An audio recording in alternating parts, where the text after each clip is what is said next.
Pueden sentarse, por favor, y vamos a dejar que los pequeñitos salgan al culto infantil y que haya grande bendición para cada uno de estos pequeñines.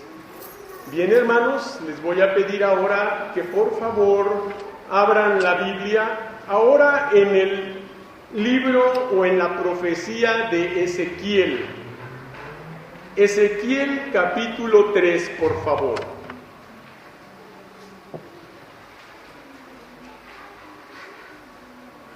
Ezequiel capítulo 3. Y de este capítulo leeré los versículos 16 al 21, los cuales leeré en voz alta. Ustedes seguirán la lectura en su lugar y en silencio con suma reverencia, ya que estamos leyendo la palabra de Dios. Dice así: Y aconteció que al cabo de 7 días vino a mí palabra de Jehová diciendo: Hijo de hombre, yo te he puesto por atalaya a la casa de Israel.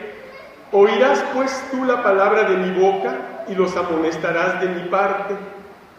Cuando yo dijere al impío, de cierto morirás, y tú no le amonestares ni le hablares, para que el impío sea apercibido de su mal camino, a fin de que viva, el impío morirá por su maldad, pero su sangre demandaré de tu mano. Pero si tú amonestares al impío, y él no se convirtiere de su impiedad y de su mal camino, él morirá por su maldad, pero tú habrás librado tu alma. Si el justo se apartare de su justicia e hiciere maldad, y pusiere yo tropiezo delante de él, él morirá porque tú no le amonestaste. En su pecado morirá, y sus justicias que había hecho no vendrán en memoria, pero su sangre demandaré de tu mano. Pero si al justo amonestares para que no peque y no pecare, de cierto vivirá, porque fue amonestado, y tú habrás librado tu alma. Vamos a orar, hermanos. Padre Santo, te damos infinitas gracias a esta hora de la tarde, por este momento tan importante en el cual, después de haberte adorado y bendecido, por medio de estos cantos de la lectura de tu palabra, ahora llegamos a este momento cúspide, Señor, en el cual se presenta el mensaje de tu palabra, rogando, Padre Santísimo, que tu Espíritu Santo poderosamente se manifieste en este lugar, hablando a cada uno de tus hijos al corazón y usando la vida de este siervo tuyo con efectividad, Señor.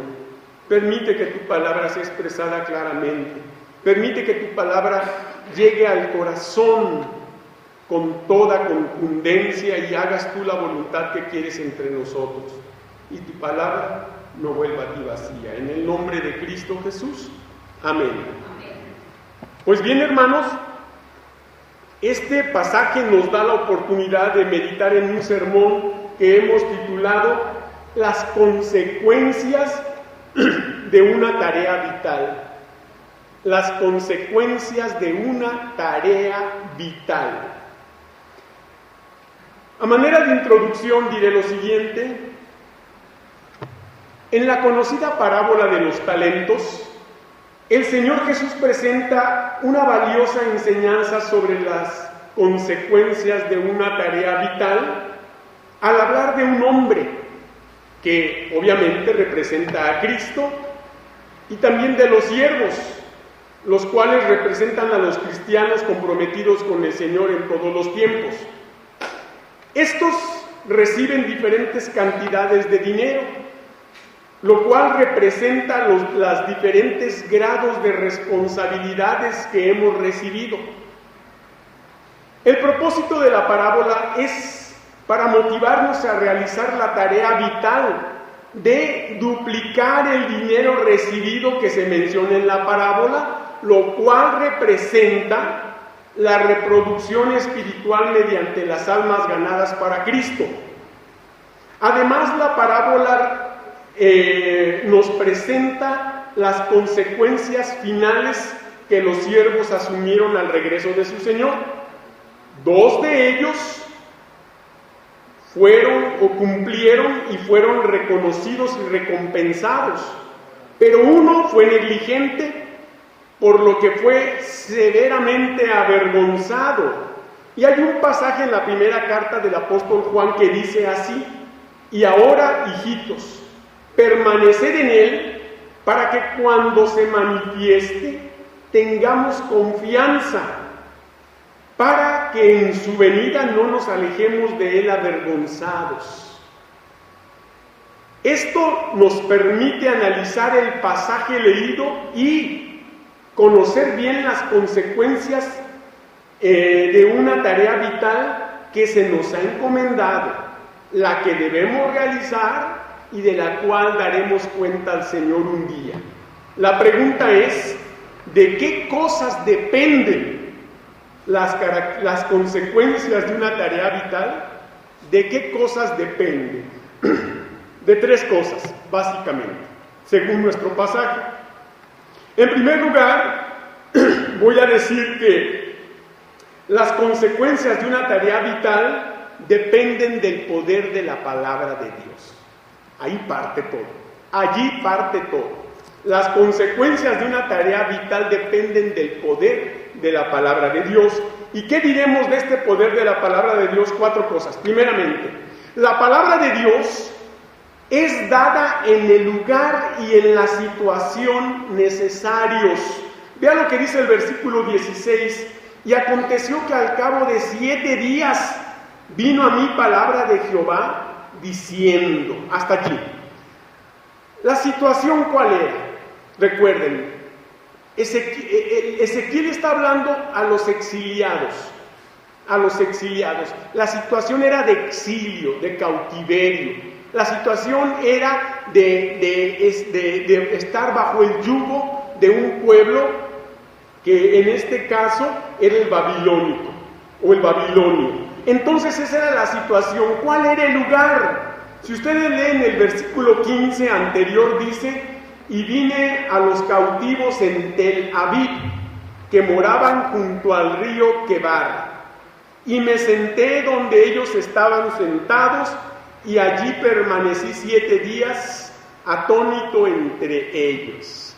Entonces el lugar era Tel Aviv, junto al río Quebar, y obviamente ese era el lugar, la condición, ya dijimos, de exilio, de cautiverio. Entonces la palabra de Dios llega en el lugar y en la situación que estemos atravesando, cualquiera que sea. Aquella situación era completamente adversa. Dice allí el versículo 15 que Ezequiel se sentó entre ellos y allí permaneció 7 días atónito, asustado, callado, reflexivo. 7 días son importantes porque era el tiempo de guardar luto. Recordamos los amigos de Job, ¿verdad? Cuando fueron a visitarle y no le conocieron, y cuando supieron que era él, lloraron a gritos y se desgarraron las vestiduras, esparcieron polvo sobre su cabeza y se sentaron sobre ceniza 7 días, y dice que ninguno le hablaba palabra. No tenía caso, había que guardar silencio. Era el luto. Había perdido sus 10 hijos y todo cuanto tenía, hasta su salud. Entonces, aquí tenemos que la palabra de Dios es dada para eso, para el lugar y la situación en donde se necesita. Cuando haya una necesidad en su propia vida o en la de alguien más, inmediatamente vaya a la Biblia, que Dios le dará palabra para saber usarla, palabra para saber compartirla, palabra para fortalecerle a usted o a los que lo necesiten. Importantísimo, no lo olvide. La palabra de Dios es dada en el lugar y situación necesarios, pero también la palabra de Dios es dada para que desempeñemos una urgente responsabilidad. ¿Cuál es esa? La que se menciona en el versículo 17 en su primera parte. Hijo de hombre, yo te he puesto por atalaya a la casa de Israel. La responsabilidad es ser atalaya. El atalaya es el que vigilaba, el que guardaba, o era el guardián o el centinela que estaba siempre en la torre de la muralla viendo cualquier situación que denotara peligro. Si el atalaya veía que venía peligro, sonaba la trompeta y entonces el pueblo se preparaba para la guerra. El pueblo se preparaba y no estaba desapercibido cuando llegaba el enemigo, el pueblo estaba preparado. Nosotros somos ese atalaya. Nosotros somos ese vigía, vigilante, guardia, guardián o también centinela. Somos eso. Fíjese qué responsabilidad tan urgente pero tan necesaria. Nosotros debemos estar viendo el peligro que se cierne sobre las vidas de la gente, y si vemos que el mundo está en convulsión, que el final del mundo se acerca y que Cristo está por regresar y que la gente sin Cristo se va a condenar, y nosotros somos ese vigilante, ese atalaya que vemos venir el peligro para ellos y no les hablamos y no les presentamos la palabra de Dios, estaremos fallando en la responsabilidad de atalayas, de vigilantes, de vigías. Nosotros somos eso, hermanos. Esa es una urgente responsabilidad que necesitamos desempeñar. ¿Cuánta gente se está muriendo a cada día? Oiga las noticias, vea los noticieros, vea los periódicos, por infinidad de razones, atropellados, en accidentes, en balaceras, en borracheras, en los hospitales. ¿Cuánta gente se está yendo sin Cristo? Almas que inmediatamente que la gente expire y da su último aliento, van al infierno. ¿Y usted cree justo que eso suceda cuando usted y yo somos vigilantes para anunciarles el Evangelio, para avisarles que hay que así como hay la salvación, hay también una condenación eterna? De manera que dice la Biblia: hijo de hombre, yo te he puesto por atalaya a la casa de Israel. Es importante que la casa de Israel es el pueblo del Señor. Aquí debemos anunciar el Evangelio, pero recuerde que el pueblo del Señor estaba lejos de él. El pueblo del Señor se había hecho indiferente a las cosas del Señor. Ya no creían al Señor. Y si usted no me quiere creer esto, vea lo que dice aquí Ezequiel 3, versículo 7. Mas la casa de Israel no te querrá oír, porque no me quiere oír a mí, porque toda la casa de Israel es dura de frente y obstinada de corazón. ¿Qué le parece? De manera que allí el pueblo de Israel era como el pueblo gentil, se habían hecho indiferentes, no querían oír la palabra de Dios. Tenían sacerdotes que les predicaban lo que querían oír, no lo que Dios quería. Por eso, hermanos, es importante que ustedes sepan algo. Una vez alguien me dijo: oye, hermano, ¿por qué no predica de esto y de aquello y de allá y de acá? Y me estaba dando las sugerencias. Se las agradecí y le dije: muchas gracias, hermano. Yo quiero que sepa que yo predico lo que Dios pone en mi corazón a las necesidades del pueblo. No hago sermones por pedido, le dije. Realmente yo hago los sermones que Dios me da para el pueblo del Señor. De manera que eso es lo importante. A veces queremos que el pastor nos predique y nos endulce el oído, que nos diga que somos buenos, que nos diga que somos cristianos modelo, que nos diga que la iglesia está perfecta y que todo va bien, y que así como vamos, hermanos, así sigamos, le vamos siguiendo nadando de muertito y vámonos hasta que Cristo venga. Hay gente que quiere oír eso. Bueno, yo les digo: ¿sabe qué? Cámbiele de estación. Yo no soy quien le va a decir eso. Yo voy a decir lo que tengo que decir, lo que la Biblia dice, y lo que en días como los que estamos viviendo, ante las condiciones que se están presentando, se necesita que el pueblo del Señor despierte, que el pueblo del Señor nos convirtamos en atalayas, que estemos desde nuestra torre vigilando para anunciar el peligro que se está llevando a mucha gente al infierno. Y nosotros tenemos la salvación, nosotros tenemos la noticia de una buena nueva de salvación en Cristo Jesús y no lo estamos haciendo.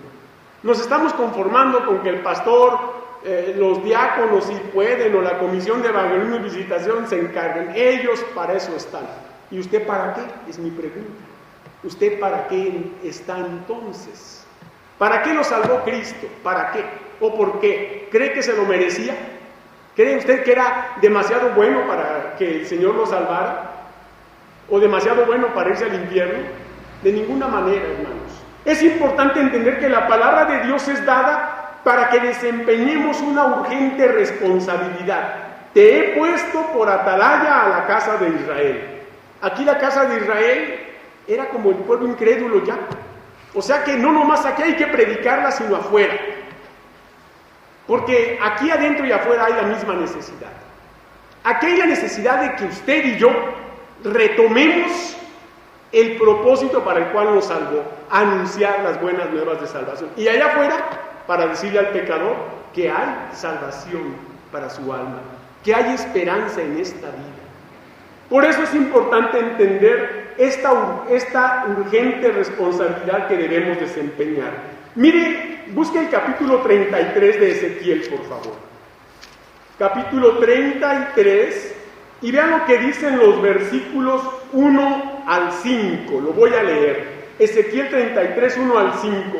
Vino a mí palabra de Jehová diciendo: Hijo de hombre, habla a los hijos de tu pueblo y diles: cuando trajere yo espada sobre la tierra, y el pueblo de la tierra tomare un hombre de su territorio y lo pusiere por atalaya, y él viere venir la espada sobre la tierra, y tocare trompeta y avisare al pueblo, cualquiera que oyere el sonido de la trompeta y no se apercibiere, y viniendo la espada lo hiriere, su sangre será sobre su cabeza. El sonido de la trompeta oyó y no se apercibió, su sangre será sobre él, mas el que se apercibiere librará su vida. Ahí está el deber de la atalaya, avisar. Está usted avisándole a sus familiares, a sus vecinos, a sus conocidos, al desconocido que llegue, le está avisando de ese peligro. Si lo está haciendo, felicidades. Recuerde que usted no lo va a salvar, usted está para avisarle, usted está para ponerlo en antecedente, usted está para hablarles la verdad. Esa es su tarea. El que salve es el Espíritu Santo. Usted solamente es un sembrador que sale a sembrar, o una atalaya que da el aviso de peligro. Esa es su tarea. La palabra de Dios, además que es dada en el lugar y en las situaciones necesarias, además que es dada para que desempeñemos una urgente responsabilidad, también la palabra de Dios es dada para ser oída, entendida y atendida. Versículo 17 de Ezequiel 3 dice así, la tercera parte, la segunda parte dice: oirás pues tú la palabra de mi boca, hasta allí. Oirás pues tú la palabra de mi boca. Cuando el Señor habla, lo hace a través de sus siervos, pero es la palabra de Dios y dice: de mi boca. Bueno, Dios no tiene boca porque es un espíritu, pero esas expresiones son expresadas para que nosotros las entendamos con más claridad, ¿verdad? Entonces dice claramente que la palabra de Dios es dada para ser oída, entendida y atendida, o sea, cumplida. Oída, entendida y cumplida. De otra manera, hermanos, ¿de qué sirve que se nos dé la palabra, que la oigamos, que la entendamos? Pero ¿de qué sirve si no la ponemos en práctica? ¿Cuál es el propósito? ¿Solamente ser oidores de la palabra y no hacedores? Dice Santiago: engañándoos a vosotros mismos, porque a Dios no le engañaremos. Y a Dios, cuando estemos delante de su presencia, Él nos dirá: tal domingo y tal domingo y tal domingo el pastor o el predicador dijo esto y esto. Tú lo escuchaste, lo entendiste, lo oíste, lo entendiste, ¿y por qué no lo hiciste? ¿Dónde estabas? ¿Cuál es tu argumento? ¿Cómo te vas a librar de esa de esa reproche que el Señor te haga. Oirás, dice la palabra del Señor, oirás pues tú la palabra de mi boca. Usted la acaba de escuchar de boca de Fernando de la Mora, pero no es la palabra de Fernando de la Mora, es la palabra de Dios. Viene de su boca, está escrita en este libro, la hemos leído, se le estoy explicando, se le estoy desmenuzando como se desmenuza la carne que se va a cocer, ¿verdad? Ese platillo que es la carne, ¿verdad? El cocido que se desmenuza la carne. Se le estoy desmenuzando, no tiene excusa. Es la palabra de Dios, la cual es dada para ser oída, entendida y atendida. Pero también la palabra de Dios es dada es dada como un urgente llamado de atención. Es dada como un urgente llamado de atención. Versículo 17, parte final, dice: oirás pues tú la palabra de mi boca y los amonestarás de mi parte. Los amonestarás. ¿Qué es una amonestación? Es una llamada de atención, es una reprensión, es un reproche, es una advertencia, ¿verdad? Todos sabemos lo que es una amonestación y lo vemos en el deporte cuando el árbitro saca la tarjeta amarilla, al jugador le dice: la próxima te vas. La próxima te saca del partido. Por esta ocasión te la paso, pero la próxima te vas. Y esta es una llamada de atención seria, hermanos. Porque créame que Dios le está hablando, y Dios está hablando. Lo hace a través de un servidor, sí, para eso puso pastores. Pero estoy usando solamente la palabra de Dios, y estoy siendo claro y transparente. No estoy alterando el mensaje, está tal cual. Dice claramente la palabra del Señor, dice: y los amonestarás de mi parte. De mi parte. O sea que yo estoy hablando de parte de Dios. Si usted me ignora a mí, ojalá y acabara el problema, pero ¿sabe qué? No. Usted no me ignora a mí, usted ignoraría la palabra de Dios si al escucharla en esta hora usted no la atendiere, no la aceptare y la cumpliere. El problema es usted con Dios, ahí le dará cuenta. ¿Sabe qué? Yo estoy cumpliendo. ¿Y sabe qué? A mí me pagan por esto. Y le doy gracias a Dios. Y si usted hace caso o no hace caso, a mí me pagan lo mismo. Porque pues ese es mi salario. Pero es importante esto. La palabra de Dios es dada como un urgente llamado de atención. Mire lo que dice Primera a Timoteo. Vayamos a la primera carta del apóstol Pablo a Timoteo y vea claramente lo que dice Primera de Timoteo, capítulo 5, versículo 20. Primera de Timoteo 5:20. A los que persisten en pecar, repréndelos delante de todos, para que los demás también teman. ¿Qué le parece? Aquí es algo muy similar a lo que estaba pasando. El pueblo del Señor insistía en su vida de pecado, insistía en su vida de indiferencia. Le acabo de leer que le dice: no te oirán porque no me quieren oír a mí. Pero como quiera sabrán que hubo profeta, que hubo quien les habló y no tendrán excusa. Pero acá le dice algo muy parecido Dios a través de Pablo a Timoteo: a los que persisten en pecar. Bueno, hermanos,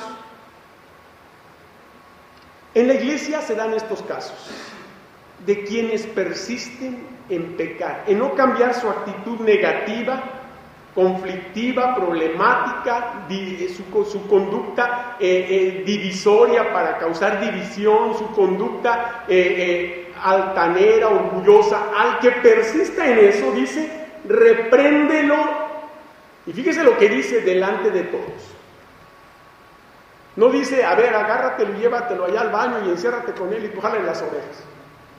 Dice: delante de todos. Cuando el pecado de la persona es público y está dañando a la gente de la iglesia, la reprensión debe ser igual, pública, delante de todos.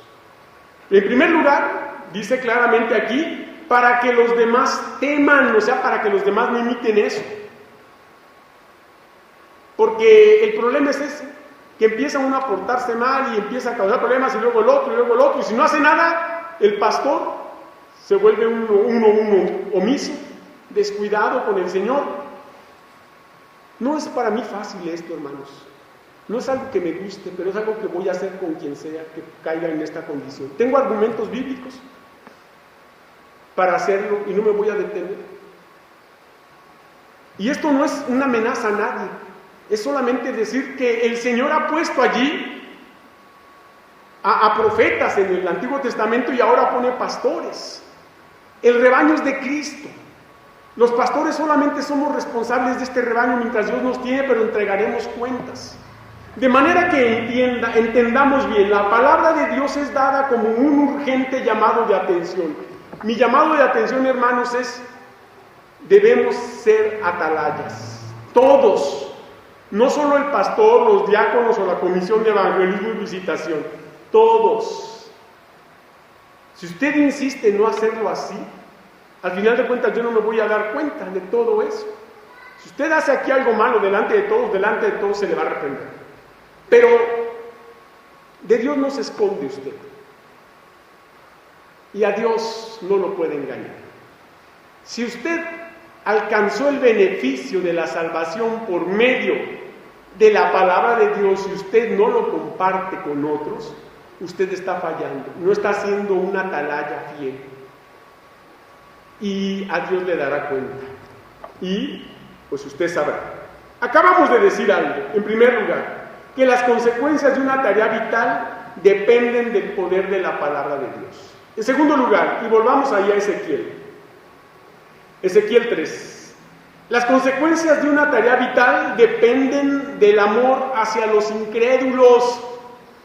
El amor hacia los incrédulos, o sea, el amor hacia los pecadores, pues a los pecadores no arrepentidos, los incrédulos.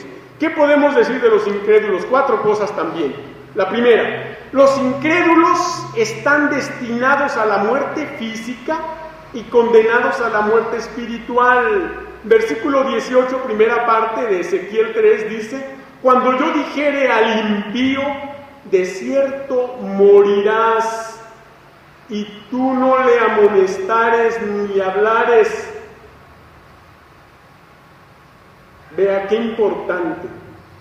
Aquí hay algo muy importante.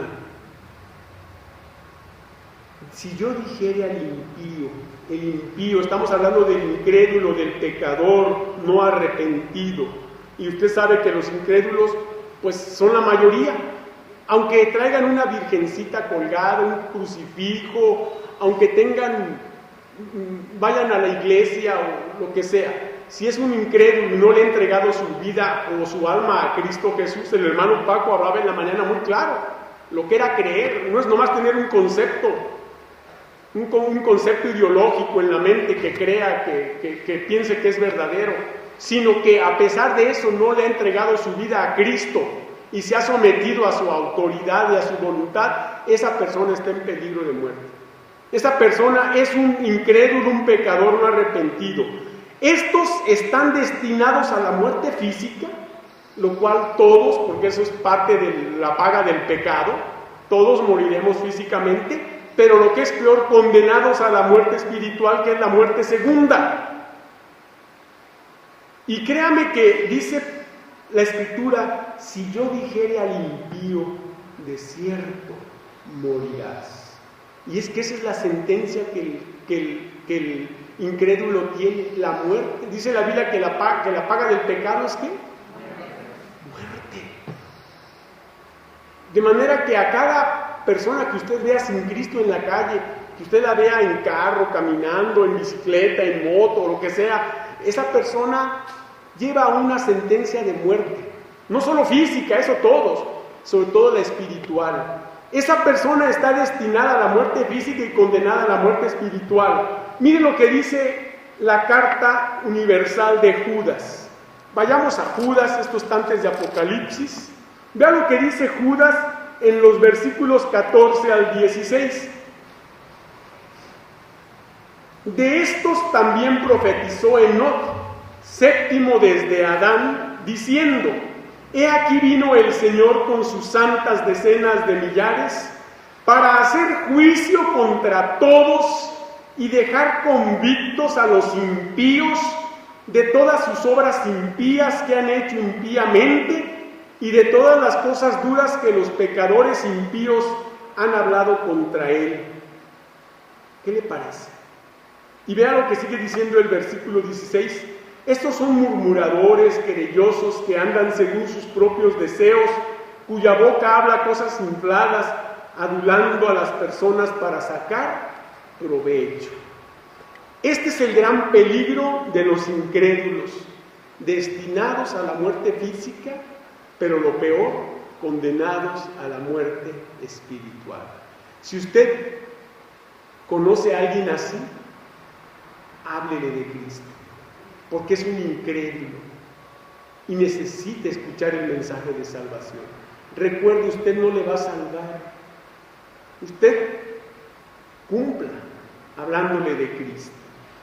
Volvemos a Ezequiel 3 para ver que los incrédulos están a nuestro alcance para persuadirles y nosotros sin excusa para hablarles. Versículo 18 que estamos analizando dice: Cuando yo dijere al impío, de cierto morirás, y tú no le amonestares ni le hablares para que el impío sea percibido de su mal camino, a fin de que viva. Vea, ¿sí? Los impíos, los incrédulos están a nuestro alcance. Realmente no le hablamos a la gente, ¿sabe por qué? Porque no queremos. Porque están tan al alcance que a veces hasta nos pasan encima. Cuando usted está en la calle, en el camión, en la escuela, casi todos los que le rodean son incrédulos, prácticamente. Están a su alcance. ¿Qué más quiere? ¿Que el Señor se los mande a dormir a su casa una noche para que les hable? ¿Qué es lo que quiere? Si los ve diario, si son compañeros de trabajo, ahí están por años. Hemos tenido compañeros a los que, ¿qué hubo? ¿Cómo está? Oye, y el fútbol, oye, ¿cómo la selección? ¿Y de Cristo qué? ¿Y de Cristo qué? ¿Cuándo les ha hablado? Están a nuestro alcance. Eso nos quita a nosotros cualquier excusa para que si esa persona se condena, le digamos al Señor: oye, no, pues yo hasta ni lo conocía. Oye, fue tu compañero de trabajo, de escuela, por años, lo tuviste a tu lado, salías con él. Imagine, los incrédulos están a nuestro alcance para persuadirles, o sea, para hablarles de Cristo, y nosotros estamos sin excusa alguna. A ver qué dice Hechos 11. Vayamos por favor a Hechos capítulo 11, porque ahí tenemos algo muy claro para que usted vea cómo la palabra de Dios se expresa sola. Hechos 11, 19 al 21 dicen así: Ahora bien, los que habían sido esparcidos a causa de la persecución que hubo con motivo de Esteban, pasaron hasta Fenicia, Chipre y Antioquía, no hablando a nadie la palabra, sino solo a los judíos. Aquí tenemos a esos que no tenían excusa. Justamente lo de la persecución de Esteban vino a propósito de que salieran de Jerusalén y hablaran a la gente, pero iban todavía con esa mentalidad retrógrada, chata, en la que no querían hablarle más que a judíos. Y justamente era su problema, que debían de hablarle a todos. No tenían excusa. Pasaron, vea por cuántas ciudades, Fenicia, Chipre y Antioquía, con cuánta gente no se toparían y no les hablaron. Pero vea qué bonito lo que sigue diciendo, versículo 20. Pero había entre ellos unos varones de Chipre y de Cirene, los cuales, cuando entraron en Antioquía, hablaron también a los griegos, anunciando el evangelio del Señor Jesús.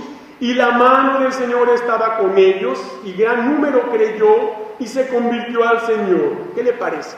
¿Usted cree que la mano del Señor no estaba con los judíos? También no estaba, pero no la quisieron usar. No quisieron poner en práctica el poder de Dios. Se lo guardaron para los puros judíos, con su mente retorcida, sin excusa. pero gracias a Dios por otros que sí lo hicieron y la mano del Señor se manifestó. De manera que, volviendo a Ezequiel 3, decimos que los incrédulos están a nuestro alcance y nosotros no tenemos excusa.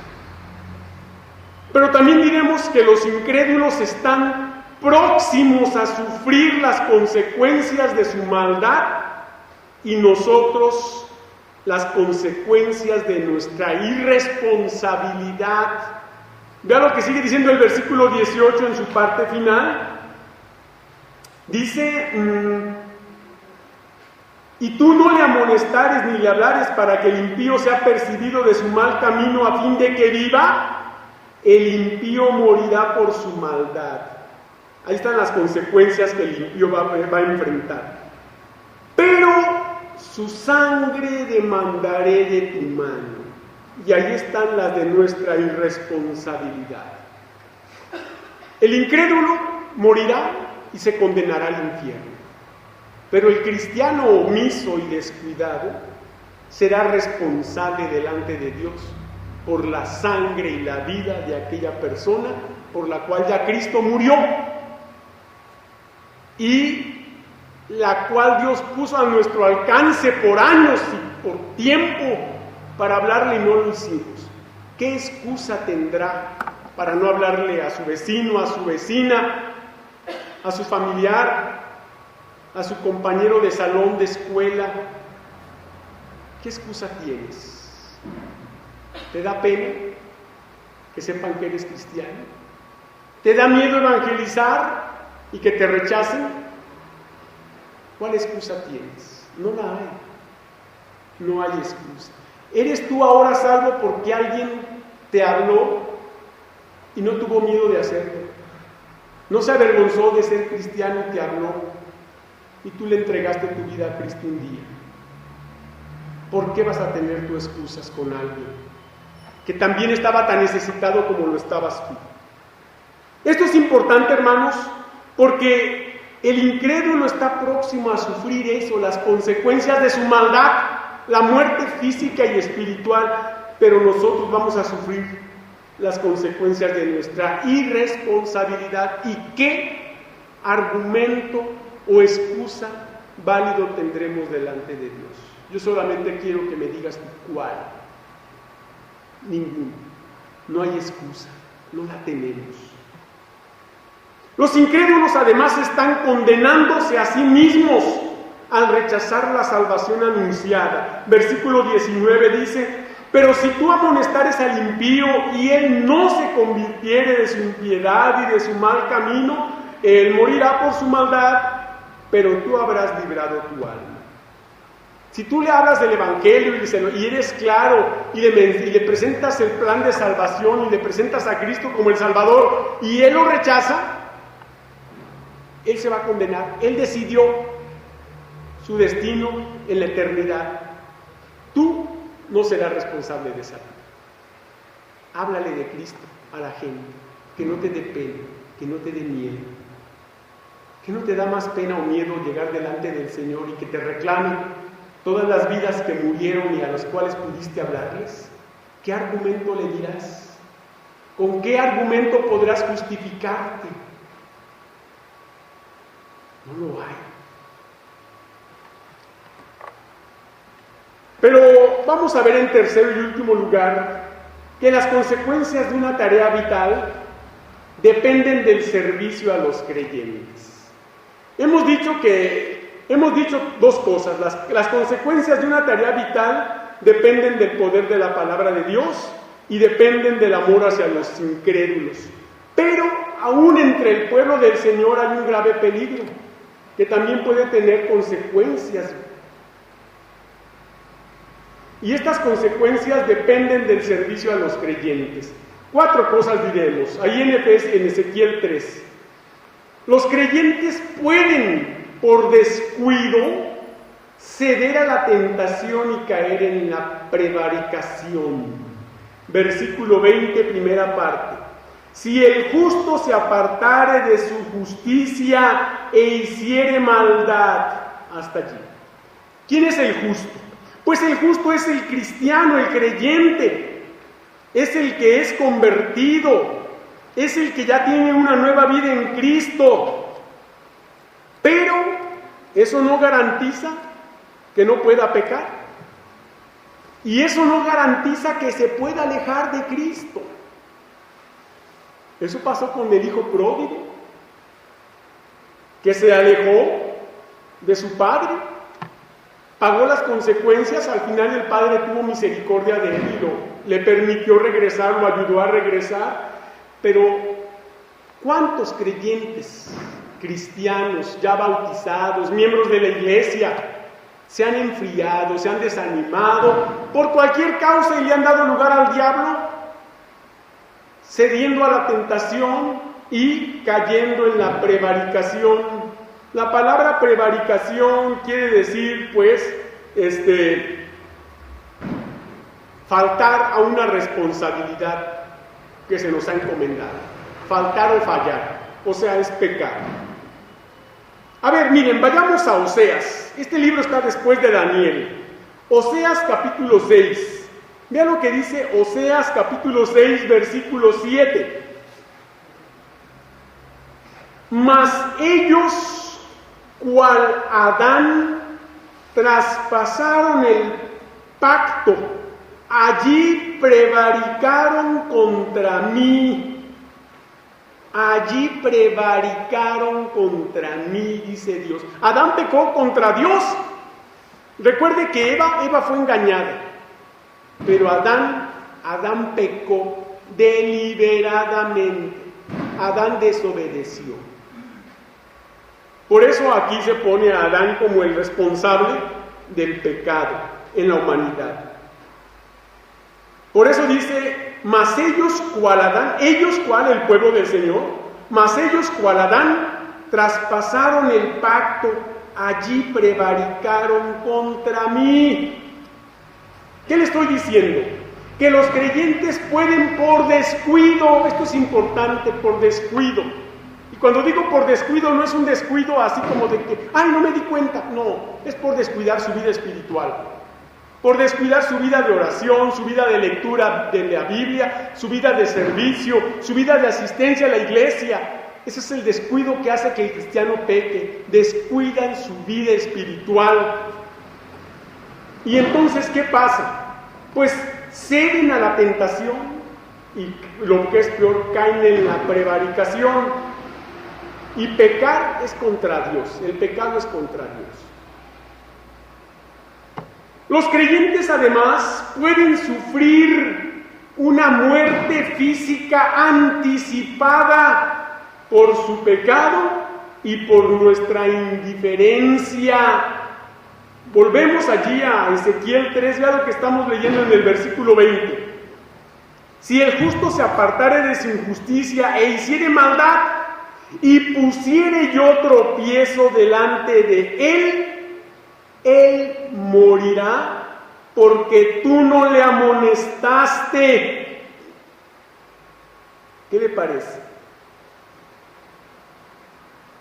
Aquí también somos responsables. Somos vigías no solo para ver el peligro afuera, sino también adentro. Si usted sabe de alguien que se desanimó por la razón que sea, ninguna razón es válida para desanimarse, pero eso habla del descuido de su vida espiritual, que luego ya cualquier razón, el pastor habló muy feo y me tiró pedradas, la hermana no me saluda, el hermano me voltea a ver feo, qué sé yo, infinidad de tonterías. La gente que ha descuidado su vida espiritual le da mucha importancia a estas cosas triviales. El hermano cristiano maduro estas cosas no le importan, no le afectan. Él tiene su mirada en Cristo y de ahí no la despega y sigue adelante, sin importar si el pastor, el diácono, el maestro, esas son cosas sin importancia. Esto es importante, la vida espiritual del cristiano. Los creyentes pueden sufrir una muerte física anticipada por su pecado y por nuestra indiferencia, es lo que está diciendo aquí, lo que le acabo de leer. Y pusiere yo tropiezo delante de él morirá, porque tú no le amonestaste, en su pecado morirá.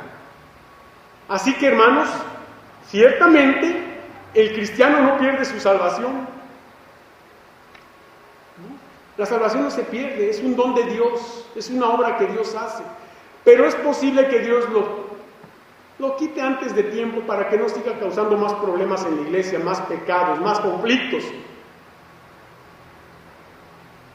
Y entonces, no solo por su pecado, sino también por nuestra indiferencia, porque no nos importó que el hermano estuviera mal y nunca le hablamos ni le exhortamos. Y a lo mejor el hermano iba a vivir más años, pero Dios decide acortar su vida, porque una vida de alguien que ya se salvó, pero empieza a hacer pecado, el Señor lo corta antes de que de veras termine alejándose en forma definitiva de Él. Y Dios eso hace muchas veces, hermanos.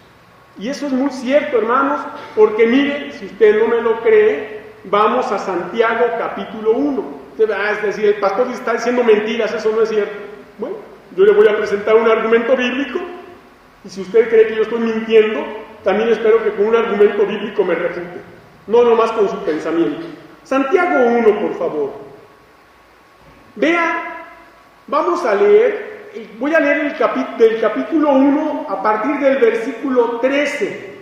Vea, Santiago 1:13 dice: cuando alguno es tentado, no diga que es tentado de parte de Dios, porque Dios no puede ser tentado por el mal, ni Él tienta a nadie, sino que cada uno es tentado cuando de su propia concupiscencia es atraído y seducido. Entonces la concupiscencia, después que ha concebido, da a luz el pecado, y el pecado siendo consumado, ¿qué dice? Da a luz, ¿qué? La muerte. Sí, en el incrédulo eso es, él ya está destinado a la muerte. Él de hecho está muerto en delitos y pecados. Aquí estamos hablando de los cristianos. Santiago está escribiendo a los creyentes. ¿Cuántas vidas el Señor ha llamado anticipadamente a su gloria para que no terminen perdiéndose definitivamente? No lo sé. No lo sé. Pero es culpa del creyente que le ha dado lugar al diablo, y también del creyente que fue indiferente y no le importó. Y yo no sé si estamos preparados para eso, porque los creyentes pueden sufrir esa muerte física anticipada por su pecado, pero también y tristemente por nuestra indiferencia, porque fuimos indiferentes. Y esa es una sangre que también se nos va a demandar. Volvamos a Ezequiel 3 para decir que los creyentes pueden dañar su inversión celestial y nosotros nuestra confiabilidad. Versículo 20 que estamos leyendo, parte final, dice: en su pecado morirá, y sus justicias que había hecho no vendrán en memoria, pero su sangre demandaré de tu mano. ¿Sí? El Señor dijo que debemos hacernos tesoros en el cielo y no en la tierra, donde ni la polilla ni el orín corrompen, ni donde ladrones minan ni hurtan. Nos enfocamos a enriquecernos aquí y a engordar la cuenta bancaria y que esté así choncha, ¿verdad? ¿Qué? ¿Eso qué? ¿Te va a salvar ese dinero? Con eso le vas a decir a la señora: a ver, ¿cuánto cuesta el boletito? A ver, ahí te va. Dice la Biblia, y dice Ageo: la plata y el oro son míos. La inversión que debemos hacer está en el cielo.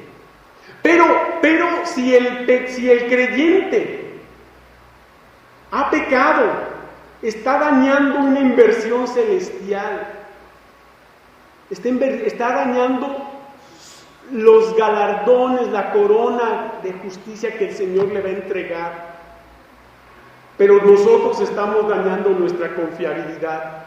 Porque si el Señor me pone al hermano delante de mí, que yo veo que está haciendo mal, y yo no le reprendo, yo no le exhorto, yo soy cómplice. No solo de que a lo mejor ese hermano muera físicamente antes de tiempo, sino que ese hermano pierda parte de sus galardones que el Señor le dará en el cielo. Si usted no me lo cree, vamos a Primera de Timoteo, por favor. Y digo si no me lo cree porque, bueno, estoy diciendo cosas que a veces no se dicen muy frecuente, pero están en la Biblia. Primera de Timoteo, allá en el capítulo 1, vea lo que dice el versículo 12. Dice: doy gracias al que me fortaleció, a Cristo Jesús nuestro Señor, porque me tuvo por fiel poniéndome en el ministerio. Dice, ¿me tuvo por qué? Fiel. Me tuvo por fiel. Y cuando la persona, el creyente, se aparta, daña esa fidelidad que había puesto en Dios. Y obviamente, dice Pablo, que lo único que quiere es que nosotros recibamos galardón completo. Él dice, me está guardada la corona de justicia, la cual me dará el Señor juez justo, y no solo a mí, sino también a todos los que aman su venida. Él quiere que recibamos un galardón completo. La persona que cae en pecado, el cristiano que se cae en pecado y que se mantiene en ese pecado, está dañando su inversión celestial. Pero nosotros, si lo dejamos y no hacemos nada, estamos dañando nuestra confiabilidad delante de Él. Me tuvo por fiel. Esa es la confiabilidad que estamos dañando delante de Dios. Ya no nos va a tener como fieles. Ya no. Si nos pensaba dar un cargo más honroso, una responsabilidad más importante, va a decir, no fuiste capaz ni de aconsejar a tu hermano que viste hacer lo malo. ¿Cómo te voy a dar una responsabilidad mayor? No eres fiel. No eres fiel. Y qué terrible, hermanos. Pero vamos a ver por último que los creyentes, y volvamos a Ezequiel 3, los creyentes pueden ser restaurados a la comunión espiritual mediante nuestra fiel responsabilidad. Versículo 21. Pero si al justo amonestares para que no peque y no pecare, de cierto vivirá, porque fue amonestado, y tú habrás librado tu alma. Yo creo, hermanos, que no hay nada mejor que llegar al cielo y no se nos eche en cara ni siquiera una sola vida que se condenó por nuestra indiferencia, por nuestra infidelidad. Porque ¿qué excusa vamos a tener? ¿Qué excusa vamos a tener? Sí, los creyentes pueden ser restaurados a la comunión espiritual. Cuando el creyente peca, hay que tener con él paciencia, consideración, pensando en que podemos nosotros vernos en una situación parecida a la de él, animarlo, orar por él, aconsejarlo, ayudarlo para restaurarlo a la comunión espiritual. Pero si al justo amonestares para que no peque y no pecare, de cierto vivirá. ¿Sí? Y dice claramente que nosotros, porque fue amonestado y tú habrás librado tu alma, nosotros habremos cumplido responsablemente. Vayamos nuevamente a Judas, antes de Apocalipsis, por favor, y vean lo que dice los versículos 22 y 23. A algunos que dudan, convencedlos, y a otros salvad, arrebatándolos del fuego, y de otros tened misericordia con temor, aborreciendo aún la ropa contaminada por su carne. ¿Hasta dónde, hermanos, tenemos que esforzarnos? Dice, hasta arrebatar aquellas vidas del fuego. ¿Se está esforzando hasta ese grado? ¿Lo está haciendo o no? A lo mejor no sabe usted cómo hablar de Cristo. Si eso es, puede aprender si le interesa. Si eso es, puede acercarse a los hermanos de la Comisión de Evangelismo y Visitación para decirle: yo quiero que me ayuden a visitar a una persona. Si usted no tiene la facilidad de hablarles, acérquese a los hermanos. Los hermanos son hermano Misael, su esposa, hermano Jorge López, su esposa, el hermano Damián, su esposa, hermano David Gutiérrez, David Salazar, mi esposa, un servidor y mi esposa, Areli y su mamá. Ahí estamos la comisión, acérquese. No hay excusa, hermanos, no hay excusa. Durante la oscuridad producida por un gran eclipse ocurrido en 1780 en el estado de Connecticut, Estados Unidos, se encendieron en pleno día las velas y las personas asistieron a sus labores cotidianas. Toda la gente creyó que el día del juicio final había llegado. En esa ocasión, la legislatura estatal sesionaba en la ciudad de Hartford.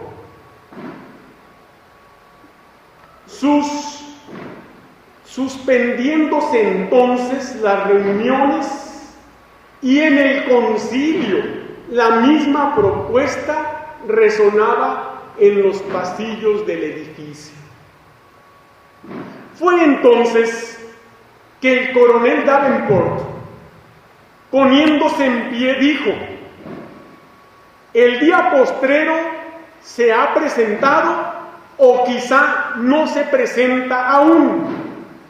Si es que no se presenta todavía, no hay razón para suspender nuestras sesiones.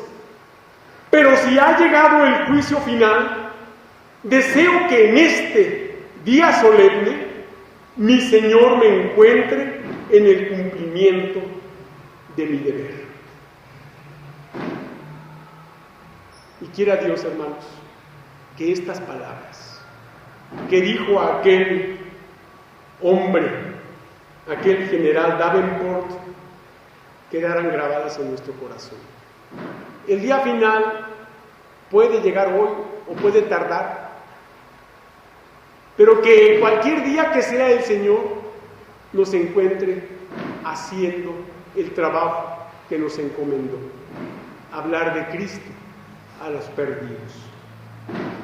Las consecuencias de una tarea vital dependen del poder de la palabra de Dios, del amor hacia los incrédulos y del servicio a los creyentes. Cosas que se supone ya tenemos y cosas que garantizan el éxito de nuestro esfuerzo. Termino con una frase que dice de la siguiente manera: la importancia de esta tarea vital nunca la debes olvidar. Que Dios les bendiga, hermanos. Muchas gracias por su atención y les recuerdo nada más que el próximo domingo al mediodía estaré en la primera iglesia bautista de la ciudad de Guadalajara, si Dios lo permite, pero que por la tarde aquí nos veremos. Estén orando por nuestro hermano Enrique Hernández, que traerá el mensaje de esa ocasión. Muchas gracias.